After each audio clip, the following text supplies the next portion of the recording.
Yesterday we improved our program by adding a new feature, the edit feature. To implement the edit feature, which allows the user to edit an existing to-do, we added a case edit statement. So the user may add, show, or edit to-dos, and if they press edit, we ask the user to enter the number of the to-do to edit. And we convert that to-do into an integer because the input function returns a string data type always. So even if it's a number, that number comes as a string type.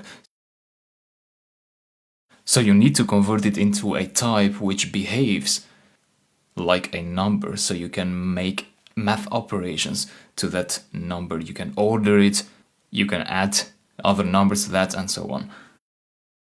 So data types are important in programming.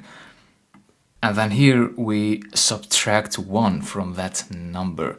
So if the user entered 5, for example, we want to convert it into 4 because list indexing starts from 0.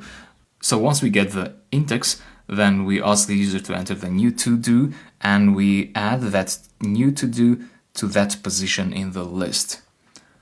So that gives us the existing to-do with that index, and that will replace the existing to-do. So we end up with an updated list which contains the new to-do. And that's what we did yesterday. Let's see what we can do today to improve our program even further while you learn new core Python concepts. So I'll talk to you in the next videos.